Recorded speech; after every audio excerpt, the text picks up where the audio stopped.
Plusieurs tonnes de cannabis saisies entre 2006 et 2007, des voitures surpuissantes pour acheminer la drogue depuis le Maroc et surtout 25 prévenus. C'est un procès de grande ampleur qui s'est ouvert ce matin à Lyon.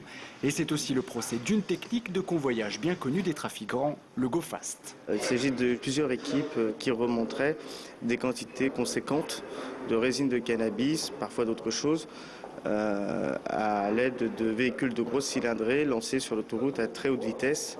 Plus que la technique, c'est l'ampleur du trafic qui sera au cœur des débats. Plusieurs chauffeurs ont été interpellés au volant des voitures, mais c'est l'enquête qui a permis de remonter la filière et d'aboutir à l'arrestation de 25 personnes. Il y a en effet d'abord les premiers protagonistes, ceux qui sont les commanditaires. Et puis vous avez différentes responsabilités. Il y a les convoyeurs, en effet, puis les collecteurs qui sont impliqués aujourd'hui. Je pense qu'il y a d'autres impliqués, du côté marocain en tout cas, mais sur tous les protagonistes lyonnais, en tout cas français, oui, je pense qu'il y a les principaux. Il aura fallu plus d'un an aux enquêteurs pour remonter la filière et comme le tribunal a choisi d'examiner le degré de responsabilité des 25 prévenus au cours de ce procès, il sera long, plus de 2 semaines et complexe. Les avocats craignent que la justice ne soit rendue un peu vite.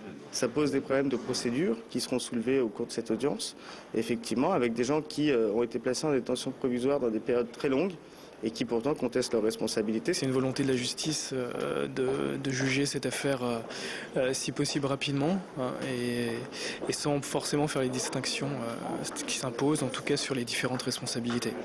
Aujourd'hui, le président du tribunal a procédé aux examens de personnalité des prévenus. Il devrait entrer dans le vif du sujet en fin de semaine.